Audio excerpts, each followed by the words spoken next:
बिहार के 80 साल के ये बुजुर्ग फराटेदार इंग्लिश बोलते हैं, जिससे अच्छे को चित कर देते हैं। 60 साल से खेती कर रहे हैं, लेकिन अचानक इस बुजुर्ग के साथ कुछ ऐसा हुआ कि कैमरे पर ही फूट फूट कर रोने लगे। यह किसान एसपी कार्यालय पहुंचकर गुहार लगाने लगे। चलिए आपको बताते हैं पूरा मामला क्या है। दरअसल पूरा मामला सहरसा जिले के नवहट्टा इलाके की है, जहां नौहट्टा थाने के ठीक सामने एक बुजुर्ग मुतुर्जा खां का घर है।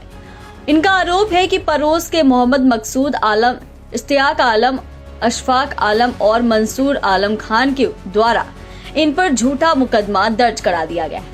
विपक्ष आर्थिक रूप से काफी मजबूत है। उनके द्वारा जमीन जायदाद को अपने कब्जे में ले लिया गया और फर्जी तरीके से जमीन अपने नाम करवा लिया, जिसका विरोध किए जाने पर पीड़ित के ऊपर फर्जी मुकदमा दर्ज करवा दिया गया।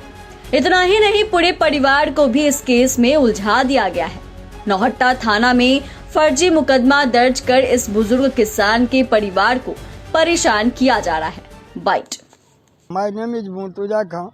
I live at Nohatta in front of my residence Nohatta PS. As the farmer, हम एक छोटा मोटा किसान है जिससे खेती बाड़ी करके अपने बाल बच्चों का भरण पोषण किया करते थे। लेकिन मेरा विपक्षी लोग पुत्र नहीं रहने के वजह से 5 बेटियां हैं मेरे पास में, जिसके वजह से दबंगता के कारण सारा प्रॉपर्टी को अपने अपने नाम से फर्जी कर लिया है और विरोध करते हैं तो फर्जी मुकदमा करता है। हत्या करने पर भी उतावरू हो जाता है, घर से भगाने के लिए भी उतावरू हो जाता है, जिसके चलते नौहट्टा थाना कांड संख्या 234-24 किया है, जो बेबुनियाद सस्ते पर हैं, जिसका कि in front of my residence Nowhatta PS आमने सामने मेरा और थाना सामने सामने है, जहाँ की there is no place, there is no evidence, there is no witness. कोई भी नहीं गवाह है, नहीं कोई साक्ष्य है, नहीं PO का कोई अता पता है, लेकिन फिर भी हमारे ऊपर फर्जी मुकदमा 234-24, जिसके वजह से डर के चलते मेरा पूरा परिवार बाल बच्चा जितने भी है घर छोड़ कर के भागा हुआ। इस जाड़े के मौसम में कहाँ और किस हाल में होगा हम नहीं कह सकते हैं। गॉड नोज, ये तो ऊपरे वाला जाने कि मेरा बाल बच्चा कहाँ होगा। जो मेरी बेटी ससुराल में थी उसको भी इस केस में घसीट दिया गया है। हम क्या बतावे आपको, हर जगह गुहार लगाते हैं, हर जगह रोते हैं, अपना फरियाद कहते हैं, लेकिन देयर इज नो एक्शन।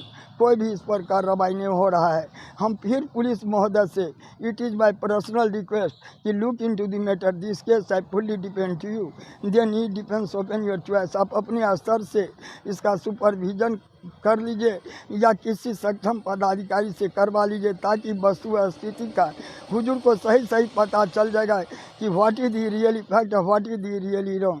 सही और गलत का आपको पता चल जाएगा। हम 50 वर्षों से अपने बाल बच्चों के साथ रह रहे हैं।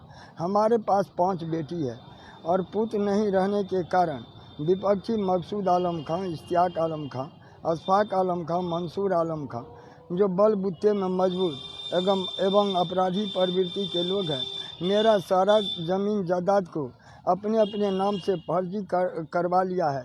दूसरी बात है, अगर हम विरोध करते हैं तो हम पर फर्जी मुकदमा होता है, किया जाता है। इसके पहले भी 384 का मुकदमा रंगदारी का पति पत्नी पर किया, जो न्यायालय सहरसा देखते हुए, सच्चाई को देखते हुए हमको दोनों को बड़ी केस से कर दिया। उसके बाद हमको भगाने के चलते ये फर्जी मुकदमा नौहट्टा थाना कांड संख्या 234-24 किया है, जो बेबुनियाद एवं सस्ते पर हैं। There is no place, there is no evidence, there is no witness. फिर भी फर्जी मुकदमा करके परेशान किया जा रहा है कि ताकि ये घर छोड़ कर के भाग जाए और इस घर पर हम कब्जा कर लें। इस संबंध में हम पुलिस के वरीय पदाधिकारी, पुलिस महानिदेशक महोदय से लेकर के पुलिस उप महानिरीक्षक महोदय कोसी रेंज सहरसा, पुलिस अधीक्षक महोदय सहरसा, अनुमंडल पुलिस पदाधिकारी महोदय सहरसा, पुलिस निरीक्षक महोदय सहरसा, सब जगह हमने गुहार लगाया कि कम से कम निष्पक्ष जांच करवा लीजिए, ताकि आपको सच्चाई का पता चल जाएगा कि what is the really fact और what is the really wrong. सही गलत का हुजूर को पता चल जाएगा।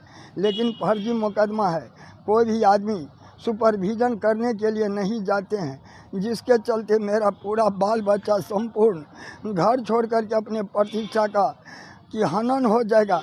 घर से भागा हुआ इस जाड़े के मौसम में हम क्या बोले आपको, मेरा बेटी भी जो है वो भी ग्रेजुएशन किए हुआ है, मधेपुरा यूनिवर्सिटी से वो भी BA है, हम खुद ग्रेजुएशन किए हुए हैं।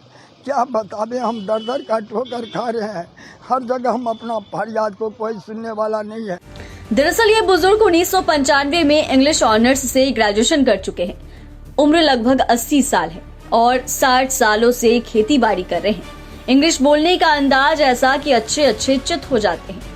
फराटेदार इंग्लिश सुन आसपास के लोग इस बुजुर्ग की खूब तारीफ करते हैं। बुजुर्ग किसान का कहना है कि उन्हें 5 बेटी है और एक भी बेटा नहीं होने के कारण विपक्ष के लोग मेरे जमीन पर कब्जा कर बैठा है। पूरा परिवार बिखर गया है, कौन कहाँ है कुछ पता नहीं। ठंड के मौसम में परिवार के लोग किस हालत में हैं कुछ भी पता नहीं चल रहा है। इस मामले को लेकर कई बार SP सहित कई वरीय अधिकारियों से मिलकर जांच की मांग की गई, लेकिन कोई कार्रवाई नहीं हुआ है।